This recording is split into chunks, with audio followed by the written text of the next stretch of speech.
Hello everyone and जय हिंद। This is Vikas sir from Ashwatej academy. So last video में हमने आपसे एक प्रॉमिस किया था कि हम प्रीवियस ईयर क्वेश्चंस के सारे वीडियो लेके आने वाले हैं।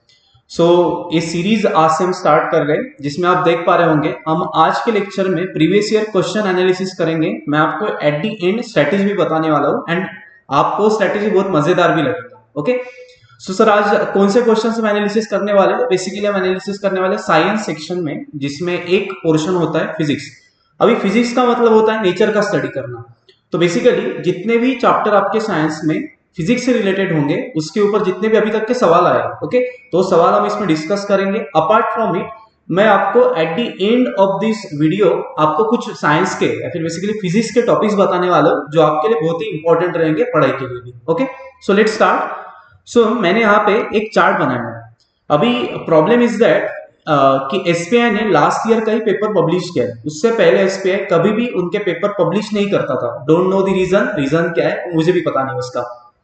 सो लास्ट ईयर का जो पेपर था गैट क्वेश्चन पेपर, जिसमें अराउंड आपको सबको पता होगा कि गैट के क्वेश्चंस पेपर में अराउंड 75 क्वेश्चंस आते हैं। ओके, गैट का मतलब होता है जनरल एबिलिटी टेस्ट। तो मैं इस वीडियो में पहले तो पूरा एक एनालिसिस बताऊंगा आपको कि लास्ट ईयर कितने क्वेश्चंस किस टॉपिक के ऊपर थे, टॉपिक कौन से थे। ये तो हम आगे वाले लेक्चर्स में वैसे एक्सप्लेन करते जाएंगे। ओके, सो 75 क्वेश्चंस का अगर आपने बाइफरकेशन अगर देखा तो अराउंड 25 क्वेश्चंस इंग्लिश के पूछे थे। इंग्लिश में अलग अलग सेक्शंस थे, लाइक कंप्रहेंशन 10 क्वेश्चंस थे, स्पॉटिंग द एरर्स वाले 5 to 10 क्वेश्चंस थे, रीअरेंजमेंट थे 10 क्वेश्चन है, 5 क्वेश्चन, ऐसा कुछ तो भी उनका टोटल 25 क्वेश्चन जाते थे। उसके बाद में आता है मोस्ट इंपॉर्टेंट एंड जो सबसे स्कोरिंग पार्ट होता है, दैट इज साइंस। अभी आप सबको पता होगा कि आप जब 10th स्टैंडर्ड में साइंस पढ़ते हो तो बेसिकली उसमें एक ही बुक दिया जाता है और एक बुक में अलग अलग सेक्शंस होते हैं। जैसे फॉर एग्जांपल साइंस में फिजिक्स आएगा, उसके बाद में उसमें कुछ केमिस्ट्री के चैप्टर्स होते हैं, अपार्ट फ्रॉम इट उसमें कुछ बायो भी होता है। तो आपको क्या करना है, ये तीनों चैप्टर्स को भी यानी तीनों फिजिक्स केमिस्ट्री बायो को आपको पढ़ना पड़ेगा। ओके, इस लेक्चर में मैं बेसिकली फिजिक्स के बारे में डिस्कस करने वाला हूँ।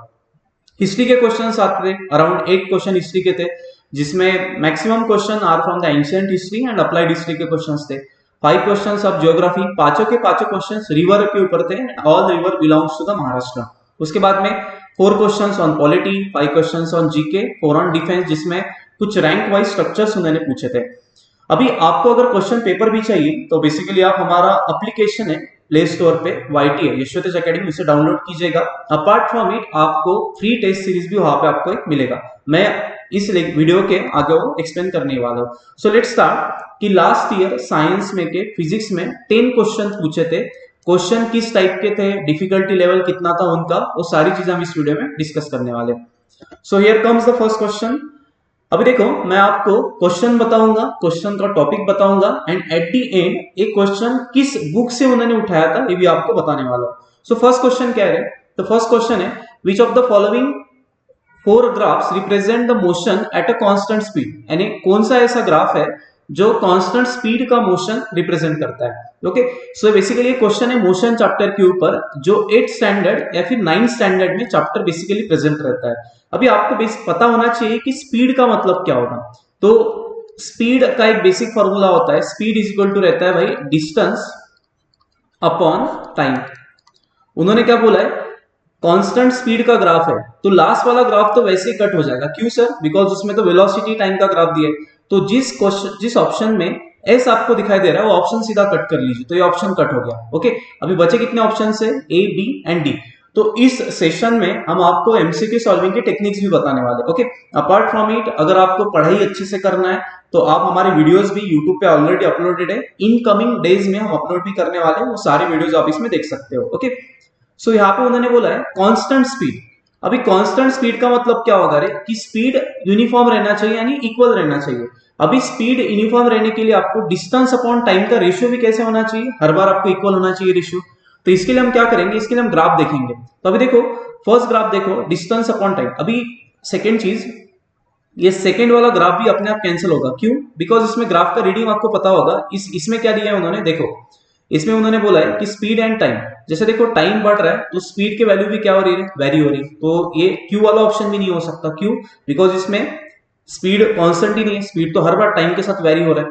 तो ऐसा ऑप्शन देखिए उन्होंने क्यू दिया भी नहीं इसमें। ओके, बिकॉज थोड़ा तो भी फ्रेमिंग जो करते हैं माइंडसेट उनका अच्छा रहता है कि बच्चे कहाँ पे कंफ्यूज होने वाले हैं। अभी अपने पास दो ही ऑप्शन बचे, कौन से, पी एंड आर, लेकिन वैसे दो क्वेश्चन है, ए में भी ऑप्शन है P and R and B में ओनली पी है, तो पी तो करेक्ट होगा ये आपको पता है। अभी हमें चेक करना पड़ेगा आर ऑप्शन में, ठीक है। चलो देखिए अभी क्या आर ऑप्शन में क्या चेक करना है हमें, तो बेसिकली देखो इसमें आर ऑप्शन जब हम देख रहे हैं तो आर ऑप्शन में उन्होंने बोला एक्सेलरेशन अपॉन टाइम। अभी बेसिक चीज है, गाड़ी में एक्सेलरेशन कब आता है, एक्सेलरेशन गाड़ी में आता है जब स्पीड चेंज होता है, इतना बेसिक्स होता है, स्पीड चेंज होगा। तो अगर उन्होंने बोला है कि गाड़ी में non zero acceleration, non zero का मतलब क्या है, यहाँ पे देखो एक्सेलरेशन का वैल्यू जीरो नहीं है, कुछ भी हो सकता है, 2 हो सकता है, 3 हो सकता है। तो अगर एक्सेलरेशन है तो स्पीड चेंज हो रहा है, स्पीड चेंज हो रहा है तो स्पीड कांस्टेंट नहीं है, इसका मतलब आर ऑप्शन भी क्या हो जाएगा, रॉन्ग। तो इसका आंसर कौन सा हो गया, answer is B, only P, ठीक है। अभी आपको ग्राफ के बारे में अगर रीड करना है तो अपकमिंग डेज में हमारे वीडियोस भी है।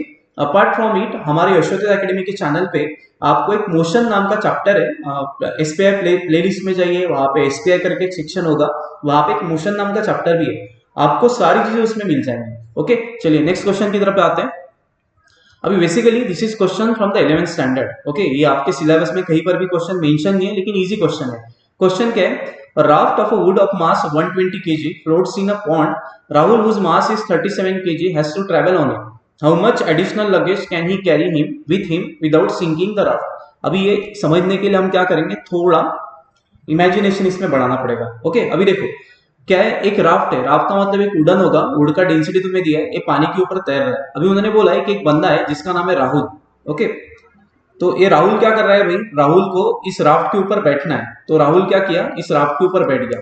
ओके राहुल का मास उन्होंने दिया है 37 kg, और राहुल को क्या करना है, खुद के साथ में कुछ ना कुछ लगेज भी कैरी करना है जिसका मास हम मानते हैं। तो उन्होंने बोला है कि राहुल कितना एडिशनल लगेज कैरी कर सकेगा सो दैट वो डूबेगा नहीं। अभी बेसिक चीज इसमें क्या होता है, जब भी कोई भी ऑब्जेक्ट पानी के ऊपर जब तैरता है तो बेसिकली पानी उसके ऊपर एक अपवर्ड डायरेक्शन में फोर्स लगाता है, जिसे कहा जाता है अपथ्रस्ट फोर्स। तो आपका वेट अगर अपथ्रस्ट फोर्स से इक्वल होगा तो आप बेसिकली फ्लोट करोगे, लेकिन अगर आपका वेट अपथ्रस्ट से ज्यादा हो गया तो आप क्या करोगे, सिंक यानी डूब जाओगे। तो एकदम बेसिक क्वेश्चन है। तो इसमें बेसिकली आपको क्या करना है, वेट ऑफ सिस्टम बोलता हूं मैं, वेट ऑफ सिस्टम, यानी सिस्टम में कौन कौन आ रहा है। अभी इसमें सिस्टम का मतलब होता है ये राफ्ट आएगा, उसके बाद में राहुल आएगा, राहुल के बाद में मास आएगा, इन तीनों का वेट इज इक्वल टू होना चाहिए अपथ्रस्ट, तभी क्या करेगा ये सिंक नहीं होगा, बेसिकली क्या करेगा वो फ्लोट कर जाएगा। अभी वेट ऑफ सिस्टम कैसे निकाला जाता है, वेट का फॉर्मूला क्या होता है, वेट इज बेसिकली, मैं यहाँ पे लिखता हूँ, weight is basically mass into gravity, यानी mg इज इक्वल टू ये होता है, लेकिन इसमें एक ही मास है, इसमें 3 मास है। तो मैं क्या करता हूँ, यहाँ पे वेट के लिए मैं यहाँ पे लिखता हूँ वेट ऑफ किसका, वेट ऑफ राफ्ट का प्लस वेट ऑफ जो बंदा था उसका, राहुल का वेट, प्लस वेट जो mg मास था उसका, मास का वेट। ओके और अपथ्रस्ट फोर्स का एक फॉर्मूला रहता है, जो फॉर्मूला होता है तुम्हारा v rho into g. v is volume of जो फ्लोट कर रहा है राफ्ट उसका volume, density of water and g is gravity. अभी इसमें देखो वेट का फॉर्मूला mg होगा, तो यहाँ पे mg, इधर भी mg होगा, इधर भी क्या होगा रे mg होगा, इधर राफ्ट का मास होगा, इधर राहुल का मास होगा, इधर जो हमें निकालना है उसका मास होगा, इज इक्वल टू क्या होगा, हो रीच। तो इसमें से जी तो कैंसिल हो गया, वापस यहाँ पे क्या बचा, एम आर राफ्ट का mass plus M R Rahul का मास, और जो मास तुम्हें निकालना है उसका मास इज इक्वल टू यहाँ पे क्या बचा, वॉल्यूम इनटू रो। ओके अभी ये जो वॉल्यूम है ये वॉल्यूम राफ्ट का है, लेकिन वॉल्यूम तो दिया नहीं सर, अभी इसमें वॉल्यूम का भी सेकंड फॉर्मूला आपको यूज करना पड़ेगा। अभी एक सिंपल फॉर्मूला होता है, डेंसिटी इज इक्वल टू होता है भाई mass upon volume. Okay so आप क्या कर सकते हो, इधर से वॉल्यूम इज इक्वल टू क्या लिख सकते हो, मास अपॉन डेंसिटी। अभी मास कितना था उसका, राफ्ट का बोल रहा हूं मैं, मास राफ्ट था उसका 120 kg मास था, और डेंसिटी कितना था उसका 600। तो अगर इधर से तुमने कैलकुलेट किया तो वॉल्यूम कितना आता है 1/5, एंड रो जो होता है वाटर का वो रहता है 1000। ओके यानी बेसिकली 100 या फिर 1000 लेना पड़ेगा आपको, लेट इट बी 1000 ले लेते हैं, 997 रहता है तो 1000 इसे मान लेंगे, बस वैल्यू पुट करो। मास ऑफ राफ्ट कितना था 120, मास ऑफ राहुल कितना था 37, प्लस ए मास आपको निकालना इज इक्वल टू वॉल्यूम कितना उसका 1/5 इंटू रो कितना हो गया 1000। अभी आपने जब इसे कैलकुलेट किया तो ये कितना आएगा, ये आएगा 200। अभी 130 120 कितना होगा 157 plus m is equal to कितना आएगा 200। तो इधर से अगर तुमने सॉल्व किया तो m इज इक्वल टू आएगा अराउंड ये कितना आएगा 42 या फिर 43 आएगा, अराउंड 43 42। तो ऑप्शन कौन सा हो गया इसका, 43 वगैरह आएगा। तो ऑप्शन कौन सा हो गया, option is a is the answer. अभी क्वेश्चन थोड़ा लेंदी था एंड मैंने आपको ऑलरेडी बताया 11th का क्वेश्चन था, इसमें 10th में कोई ऐसा इसका आपके सिलेबस में टॉपिक दिया नहीं है, बोर्ड्स प्लस सीबीएसई में। तो अगर क्वेश्चन आपको आपके बाउंड्री में नहीं लगता है तो सीधा क्वेश्चन को लीव कीजिए, बिकॉज इजी क्वेश्चंस भी बने पड़े रहेंगे वहां पे। चलो नेक्स्ट देखते हैं। This is the most easy question. क्या दिया उन्होंने, A monkey was seen jumping up from a ground level to a branch 2.5 meter high. The initial of velocity of the monkey आपको पूछा है इसमें। तो बेसिकली उन्होंने क्या किया है, तो मैंने यहाँ पे एक फिगर भी है, बिकॉज YTI में हम हमेशा पिक्टोरियल फॉर्म में पढ़ाते हैं, सो दैट बच्चों को ग्रास्पिंग बहुत इजीली हो जाता है। तो यहाँ पे देखो एक मंकी है, जिस मंकी ने जंप किया और एक ट्री के ऊपर चला गया, और ये जो ट्री का उन्होंने जो डिस्टेंस दिया है ये दिया है 2.5 मीटर। ओके, और तुम्हें पूछा है इस मंकी ने कितने वेलोसिटी के साथ में जंप करना चाहिए। ओके, एकदम बेसिक क्वेश्चन है। अभी जैसे ही देखो आपको ऐसे कुछ वर्ड्स मिलते हैं जैसे इनिशियल वेलोसिटी, फाइनल वेलोसिटी, तो इस केस में आपको क्या करना है, काइनेमेटिकल इक्वेशन और एक्सेलरेशन ड्यू टू ग्रेविटी के इक्वेशंस आपको लगाने हैं। अभी मंकी अगर जंप कर रहा है इसका मतलब आपको ग्रेविटी वहां पे लेना पड़ेगा, तो काइनेमेटिक इक्वेशन ऑफ ग्रेविटी लगाने पड़ेंगे। अगर एक गाड़ी है जो हॉरिजॉन्टल रन कर रहा है तो उस केस में आपको लगाने पड़ेंगे भाई काइनेमेटिकल इक्वेशंस। ठीक है, अब इसमें देखो गिवन क्या क्या है, तो उन्हें बोला हाइट गिवन है, हाइट का मतलब उन्होंने एस का वैल्यू दिया है, एस का वैल्यू दिया है, कितना दिया है उन्होंने 2.5 मीटर दिया है। ओके सर, इनिशियल वेलोसिटी उन्होंने पूछा है, और एक्सेलरेशन ड्यू टू ग्रेविटी आपको 9.8 लेना पड़ता है, जो आपको पता रहता है, नहीं तो गिवन रहता है क्वेश्चन पेपर में। ओके, सो चलते हैं। अभी आपको क्या निकालना है, इनिशियल वेलोसिटी एच और जी आपको ये पता है, एक तो पता चल गया आपको कि ये तीनों चीजें दी है, और क्या निकालना है। अभी जैसे ही मंकी झाड़ के ऊपर चला जाएगा ना, तो उसका जो वेलोसिटी है वो बन जाएगा भाई जीरो। जैसे देखो यहाँ पे उसका वेलोसिटी कितना बन गया, जीरो। क्यों, बिकॉज वो वहां पे रेस में चला गया। तो आपके पास में चार टर्म्स है, वी जी यू और एस, तो ऐसे काइनेमेटिकल इक्वेशन ढूंढो जिसमें चार टर्म प्रेजेंट है। तो मेरे दिमाग में आ गया कि इसमें इक्वेशन प्रेजेंट कौन सा होगा, V square is equal to mu square plus 2GS। अभी सर ये भी हमें आता नहीं, तो वापस मोशन चैप्टर देखिए, यशोतेज एकेडमी को ऑलरेडी अपलोड है, उसमें काइनेमेटिक इक्वेशन कैसे यूज किए जाते हैं, क्या फॉर्मूलेज होते हैं, सारे उसमें नोटेड है। ठीक है, चलो देखो अभी फाइनल वेलोसिटी कितना डालोगे, जीरो इज इक्वल टू कितना होगा, म्यू स्क्वायर को हमें निकालना है प्लस 2, जी का वैल्यू डालना हमें -9.8। क्यों sir, because acceleration due to gravity हमेशा कहां पे एक्ट करता है, डाउनवर्ड डायरेक्शन में, इसीलिए उसका वैल्यू लेना पड़ता है नेगेटिव। और एस का वैल्यू कितना डालोगे 2.5। अभी इस नेगेटिव टर्म्स को अगर मैं इधर लेके गया तो कितना आएगा, यू स्क्वायर ऐसे ही रहेगा इज इक्वल टू, ये कितना आएगा 2 इंटू 2.5 कितना होता है 5, और 5 इंटू 9 अगर आपने किया तो ये आता है अराउंड 49 तक के आंसर आता है इसका। ओके, माइनस साइन जाने के बाद में प्लस होगा, सो u इज इक्वल टू कितना आएगा 7 मीटर पर सेकेंड। तो आंसर कौन सा होगा इसका, बी। ओके, चलिए नेक्स्ट क्वेश्चन देखते हैं। अब ये भी क्वेश्चन थोड़ा ट्रिकी है, this is question based on the Newton's laws of motion और फोर्स के ऊपर है क्वेश्चन होगा। क्या दिया उन्होंने, A machine gun has a mass of 4 kg. It fires a 50 gram bullet. देखो भाई आर्मी वाला सवाल आ गया, गन दिया है, बुलेट दिया है, बुलेट को कैसे फायर करना है सारी चीज हमें इसमें देखनी है। एंड उसका रेट उन्होंने दिया है 30 बुलेट्स पर मिनट, यानी एक मिनट में वो 30 बुलेट्स निकाल रहा है। ओके, एट अ मजल वेलोसिटी ऑफ 400 मीटर। आपने देखा होगा कि एक मिनट में 30 यानी मजल का मतलब क्या होता है, जिसमें गोलियां वगैरह भरी रहती है। ओके, और उसका वेलोसिटी यानी 400 मीटर पर सेकेंड, यानी वो 400 मीटर पर सेकेंड के साथ में उससे गोली निकलने वाला है। तो what is the force required to keep the gun in that position. अभी बेसिकली इसमें न्यूटन का थर्ड लॉ वर्क करता है। जब मैं किसी भी गन को चलाता हूं ना, तो बेसिकली गन क्या करता है, पीछे आता है और आदमी भी पीछे आ जाता है। तो हमें क्या करना है, हमें गन के पोजीशन को वैसे ही रखना है। और आप पूछोगे सर गन पीछे क्यों आता है, तो बेसिकली अगर वेलोसिटी आगे जा रहा है तो वेलोसिटी आपको गन के ऊपर एक फोर्स लगाता है बैकवर्ड डायरेक्शन में। तो बेसिकली क्या होगा कि जितने वेलोसिटीज के साथ में या फिर जितने फोर्स के साथ में बुलेट्स आगे जा रही है, उतना ही फोर्स अगर आपने इसके ऊपर गन के ऊपर पकड़ के रखा तो गन हिलेगा नहीं। तो हमें क्या करना है, basically force exerted by the bullets on the gun निकालना है। ओके, तो उतना फोर्स अगर आपके हाथों ने लगाया तो बेसिकली क्या होगा, गन का जो गन होगा उसका पोजीशन चेंज नहीं होने वाला है। ठीक है, अभी सर इसमें फोर्स कैसे निकालेंगे, बिकॉज इसमें मास भी नहीं दिया, एक्सेलरेशन नहीं दिया है, टाइम नहीं दिया है।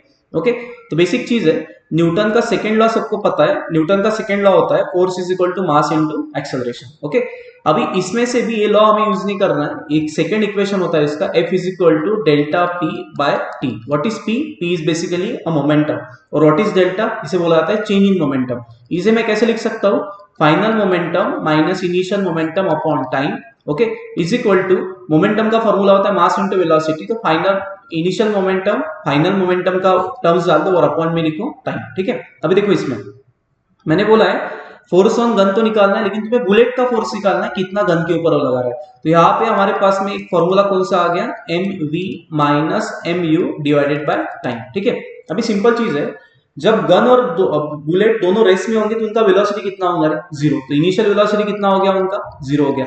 अभी इनिशियल वेलोसिटी इसमें डालना है मैंने, तो आपके पास में फॉर्मूला क्या आता है, F is equal to M V upon T. कितना फॉर्मूला आ गया तुम्हारे पास में। अभी ये क्या होगा, ये तो एक बुलेट के लिए, तुम्हारे पास में अगर एन बुलेट हो गए तो एन बुलेट के ऊपर इतना फोर्स लगने वाला है। बस अभी वैल्यूज डाल दो। वैल्यू कैसे डालोगे, मास ऑफ बुलेट कितना है, 50 ग्राम है, ग्राम तो करना पड़ेगा आपको केजी में, तो इंटू 10⁻³ कर दो, इंटू वेलोसिटी कितना है उसका 400, अपॉन टाइम उन्होंने दिया 1 मिनट, मिनट को कन्वर्ट करना पड़ेगा सेकंड में, तो कितने होगा यहाँ पे 60। सर आप सेकंड मिनट में कन्वर्ट क्यों कर रहे हैं, बिकॉज हमने यूज किए सारे एमकेएस यूनिट, जिसमें क्या रहता है मीटर, किलोग्राम और सेकंड में आपको वैल्यू चाहिए सारे के सारे। ठीक है, अभी एन बचा, एन कितना है उसका, एन है टोटल 30 बुलेट्स। बस इसे सॉल्व करो, ये कितना आ जाएगा रे भाई, ये जाएगा 2, ये जाएगा 200 और ये कितना होगा 1000 इंटू 10⁻², हाँ यहाँ पे 2 आएगा, एक जीरो और बढ़ जाएगा इंटू 10⁻³ अभी इसको अगर तुमने सॉल्व किया तो इसका आंसर आता है अराउंड 10 न्यूटन। ओके, कैलकुलेशन है, ये आप घर पे कर सकते हो। Okay, basically problem is not hard, आपको बेसिक्स आना चाहिए और 2 स्टेप में इसके आंसर्स आने वाले हैं। नेक्स्ट प्रॉब्लम देखते हैं, अभी ये इजी प्रॉब्लम है। उन्होंने बोला है the weakest force of attraction in the nature. देखो फिजिक्स में बेसिकली नेचर में 4 ही फोर्स वर्क करते हैं, एक होता है electrostatic force, strong nuclear force, weak nuclear force, एक होता है ग्रेविटेशनल फोर्स। इसमें से जो सबसे वीकेस्ट फोर्स होता है वो होता है तुम्हारा ग्रेविटेशनल फोर्स, और जो सबसे स्ट्रॉन्गेस्ट अगर आगे पूछना है उन्होंने तो स्ट्रॉन्गेस्ट होता है स्ट्रॉन्ग न्यूक्लियर फोर्स, जो न्यूक्लियस के अंदर में प्रेजेंट रहता है। अभी न्यूक्लियस के अंदर में कौन से पार्टिकल रहते हैं भाई, एक रहता है प्रोटॉन, एक रहता है न्यूट्रॉन। तो strong nuclear force proton proton, neutron neutron और प्रोटॉन और न्यूट्रॉन के बीच में क्या करता है, कंबाइन होता है, यानी उनको होल्ड करके रख पाता है। ओके, चलिए नेक्स्ट क्वेश्चन देखते हैं। The time period of a geostationary satellite is. अभी वापस फिगर लाते हैं इसके। जियोस्टेशनरी सैटेलाइट का मतलब होता है जो सैटेलाइट इक्वेटोरियल फॉर्म में घूमता है। जैसे मान लो अर्थ यहाँ पे घूम रहा है, आप देख पा रहे हो यहाँ पे अर्थ घूम रहा है और उसके इक्वेटोरियल फॉर्म में, इक्वेटोरियल ऑर्बिट में जो सैटेलाइट घूमता है उसे कहा जाता है जियोस्टेशनरी सैटेलाइट। अभी जियोस्टेशनरी सैटेलाइट का टाइम पीरियड का मतलब होता है वो एक रिवॉल्यूशन कितने पीरियड में यानी कितने टाइम में कंप्लीट करता है, उसे कहा जाता है टाइम पीरियड। अभी अर्थ एक रिवॉल्यूशन है, फिर उसे बोलते हैं अर्थ खुद के अराउंड में रोटेशन कितने टाइम में कंप्लीट करता है, 24 आवर्स, और उतना ही टाइम पीरियड होता है जियोस्टेशनरी सैटेलाइट का। इसका आंसर क्या हो गया, 24 आवर्स। मैं आपको सिंपली ओवरव्यू दे रहा हूँ, इसके जो सारे डिटेल लेक्चर्स होंगे ऑलरेडी अपलोडेड है, और जो अपलोडेड लेक्चर्स नहीं होंगे और जिस टॉपिक के ऊपर हम अपकमिंग डेज में अपलोड करने वाले हैं। अपार्ट फ्रॉम इट, आप स्लाइड के नीचे देख पा रहे हो आप हमारा एक फ्री एसपीआई टेस्ट सीरीज है, ऑलरेडी हमारे 10 टेस्ट हो चुके हैं, ये टेस्ट टोटली फ्री है, इसके लिए भी आप अवेल कर सकते हो। आपको क्या करना है, प्ले स्टोर पे जाना है, YT ऐप डाउनलोड करना है और उसमें आपको बैच दिखाई देगा, बैच कोड आपको वहां पे डालना है SPI 2023। आपको प्रीवियस ईयर सारे जो प्रीवियस ईयर टेस्ट हमने लिए थे वो सारे टेस्ट आपको मिल जाएंगे। करंट ईयर में भी हम उसमें टेस्ट कंडक्ट करवा रहे हैं। ओके, उसमें ऑलरेडी किस टॉपिक के ऊपर टेस्ट आने वाला है उसके लिए हमने एक शेड्यूल लिया है, वो भी आप देख पाते हो वहां पे। ठीक है, नेक्स्ट क्वेश्चन देखते हैं। The ratio of SI to CGS unit of a force is. अभी आपको क्या करना है, 2 क्वांटिटी के यूनिट हमेशा याद रखना है, एक तो होगा फोर्स, सेकंड होता है जिसका नाम है energy.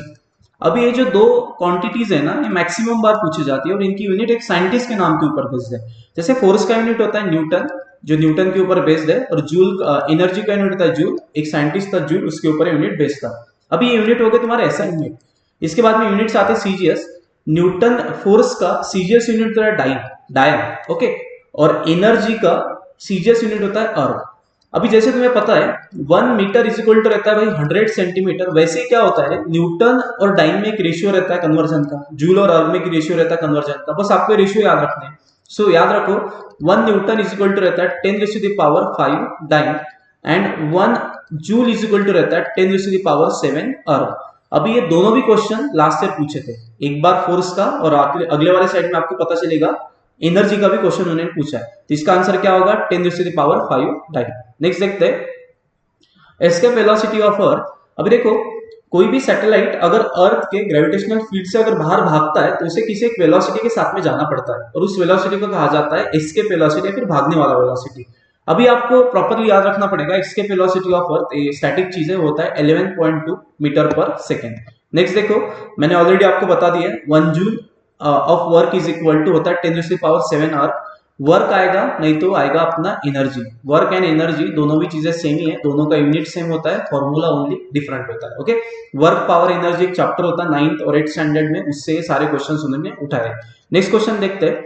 This question is based on the gravitational force. उन्होंने क्या बोला है, द मास ऑफ अर्थ दिया है, the distance between the earth and sun दिया है, द ग्रेविटेशनल फोर्स दोनों के बीच में कितना एक्ट होता है उसके बारे में दिया है, और तुम्हें मास ऑफ सन के बारे में पूछा है। तो आपको पता होगा ग्रेविटेशन एक चैप्टर है सीबीएसई में 9th स्टैंडर्ड में, और स्टेट बोर्ड में वो चैप्टर है 10th स्टैंडर्ड में।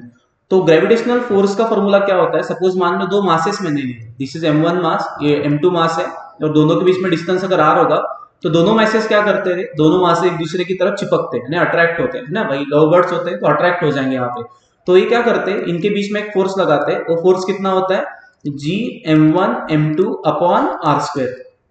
अभी उन्होंने दो मासेस की जगह एक अर्थ बोला है, दूसरा बोला है सन, तो यहाँ पे मैं फोर्स इज इक्वल टू लिखूंगा g mass of earth mass of sun into दोनों के बीच का डिस्टेंस कितना है r²। और तुम्हें क्या निकालने को बोला है, मास ऑफ सन। तो इसी फॉर्मूले को थोड़ा मैं मॉडिफाई करता हूं, तो ये फॉर्मूला कैसे होगा, f(r²) g mass of earth is equal to mass of sun. बस अभी वैल्यूज डाल दो। Force of attraction between two कितना दिया, तो ये दिया है 3.5 इंटू 10⁻22 इंटू r² कितना है, r उन्होंने दिया distance between the two masses, उन्होंने दिया है 1.5, तो 1.5 इंटू 10⁻11 उसका स्क्वायर अपॉन ये उन्होंने दिया है जी का वैल्यू रहता है 6.67 इंटू 10⁻11। ये वैल्यू आपको वहां पे गिवन है, जैसे जो पेपर रहता है उसके स्टार्टिंग फेज में ये सारे वैल्यूज आपको नोटेड रहती है।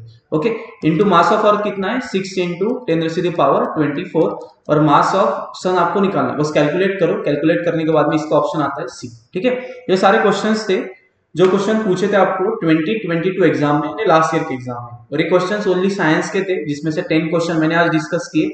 नेक्स्ट जो वीडियो लेक्चर्स होंगे उसमें हम chemistry, bio plus history, geography, even Tejas sir is publish होंगे मैथमेटिक्स वीडियो जो आप काफी एंजॉय करने वाले हो, तो उसके भी सॉल्यूशन हम पब्लिश करने वाले हैं। सो लेक्चर एंड करने से पहले मैंने आपसे एक कहा था कि मैं आपको इंपॉर्टेंट टॉपिक्स बताऊंगा, कहाँ से पढ़ना है सारे टॉपिक्स। देखिए अभी उससे जाने से पहले एक हमारा एकेडमी फेमस है एक एनालिसिस के लिए, अपार्ट फ्रॉम इट हमारे मैक्सिमम रिजल्ट्स आते हैं महाराष्ट्र। तो इस बार भी दिस ईयर हमारे 5 रिकमेंडेशंस आए, टोटली 5 है, एक का फोटो मैंने लगाया नहीं बिकॉज आज ही रिकमेंड हुआ है। Okay, so first is Sumit Ghodke, he is recommended from Dehradun for Indian air force, he is RNC recommended for Indian army 150 course के लिए फ्रॉम बैंगलोर। सौरभ अवार्ड, he belongs to the Aurangabad, ये भी इंडियन आर्मी के लिए सिलेक्टेड है, रिकमेंड है, आप प्लस साइन से देख सकते हो। एंड अनफॉर्चुनेटली एयरफोर्स के लिए प्लस साइन नहीं दिया जाता, इसलिए इनके ऊपर प्लस साइन नहीं लगाया वहां पे। Okay, he is Sumit Dalvi, he is recommended for Indian Air Force from the same board on the same day। ये जो गोल्डन हिस्ट्री था IIT के लिए कि एक ही दिन में 2 रिकमेंडेशंस आते हैं। ओके, आप इमेजिन भी नहीं कर पाते हो, 2 इन द सेंस बहुत बड़ी चीज होती है, 400 में 2 जाना, और हमारे टोटल इस बार 5 रिजल्ट्स आए। अपार्ट फ्रॉम इट कुछ जैसे बंदे लाइक 5 बंदे और जो 5 बंदे अभी भी स्क्रीनिंग प्रोसेस में है, उसमें से 2 बंदे का कल कॉन्फ्रेंस है, उसमें भी होप्स हो कि रिजल्ट आएगा। और जो 5th बंदा है इज नवदीप गावंडे, जो आज ही रिकमेंड हुआ है बैंगलोर में से फॉर इंडियन आर्मी के लिए रिकमेंड हुआ है। और आपको पता नहीं होगा इसमें से जो ये 3 लोग हैं like Sumit Ghodke, RNC Thakur and Dadvi, इन्होंने SPI का रिटर्न एग्जाम क्लियर किया था, लेकिन they failed in the interview. Still they did not give up नहीं किया उन्होंने, और उन्होंने YT ज्वाइन किया, मस्त पे कि 2 साल पढ़ाई किया, हमने उनके ऊपर बहुत मेहनत किया, and definitely they achieve their dreams. Okay, so आते हैं भाई आपकी इंपॉर्टेंट टॉपिक्स के ऊपर फिजिक्स में। तो मैं आपको क्या करता हूँ, कुछ टॉपिक का लिस्ट देने वाला हूँ, और वो टॉपिक आपको कहाँ से पढ़ने, अगर आप CBSE बोर्ड के होंगे तो आपको कहाँ से पढ़ने, अगर आप स्टेट बोर्ड के होंगे तो आपको कहाँ से पढ़ने। ओके, चलिए देखते हैं। सो टोटल जो SPI का पेपर रहता है, जो हमने लास्ट ईयर के पेपर एनालिसिस किया, तो टोटल SPI का फिजिक्स के 10 टॉपिक्स उसमें पूछे जाते हैं। अभी 10 टॉपिक्स कौन से है सर, तो पहला टॉपिक देखिए, पहला टॉपिक है motion, kinematic equation and motion under the gravity. एक बेसिक टॉपिक होता है ये, जिसमें आपको डिस्प्लेसमेंट, वेलोसिटी, एक्सेलरेशन ऐसे सारी चीजें पूछी जाती है, और एक्सेलरेशन के बेस ऊपर ही काइनेमेटिकल इक्वेशन और मोशन अंडर द ग्रेविटी वाले क्वेश्चंस होते हैं। अब ये टॉपिक आपको कहाँ से पढ़ना है, तो जो भी लड़के CBSE बोर्ड के जिनके बुक का नाम रहता है NCERT, वो आपको पढ़ना 9th स्टैंडर्ड में चैप्टर आपको दिया है मोशन चैप्टर।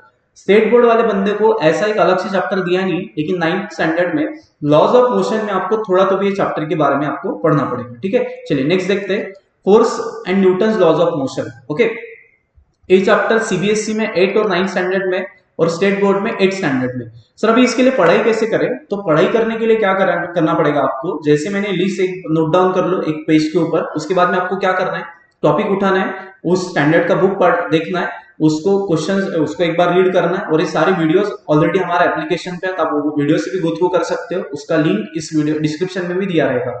वीडियोस देखो, वापस बुक पढ़ो और क्वेश्चन सॉल्विंग करो, अपने आप आपके टॉपिक्स प्रिपेयर होते जाएंगे। ठीक है, this is the thorough analysis done by the YTF faculty, और वाईटीएफ हेमा से मैंने आपको ऑलरेडी बताया एनालिसिस के लिए हमारा एनालिसिस बहुत ही स्ट्रांग होता है, और आपको डेफिनेटली इसी टॉपिक में से क्वेश्चंस आपको एसपीआई के अंदर में मिलेंगे। Okay, pressure hope so question 10th standard में क्या आने चाहिए, तो मैंने आपको ऑलरेडी बोला है कि इस last year 2 question 11th standard के उन्होंने पूछे थे, लेकिन उसमें कंपटीशन नहीं रहता है कुछ भी।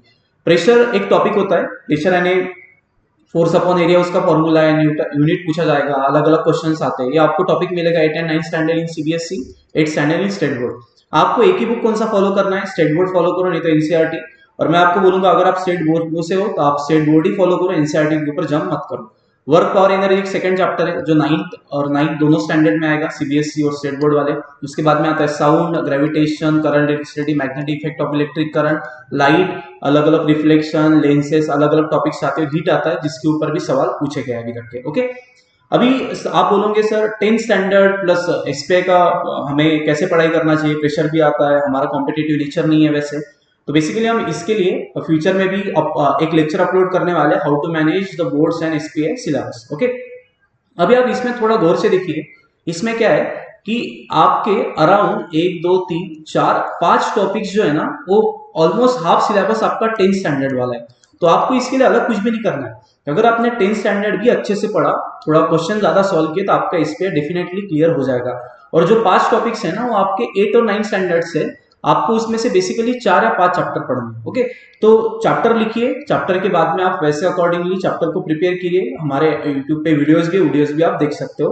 अपकमिंग डेज में अगर आपको चाहिए, डेफिनेटली आपने लास्ट वीडियो को बहुत सही से रिस्पॉन्स दिए, इस वीडियो को भी आप रिस्पॉन्स दीजिए, आपको वीडियो कैसे लगता है, क्या लगता है, और आपको फ्यूचर में कौन से वीडियोस चाहिए ये भी आप इसमें अपलोड कर सकते हो।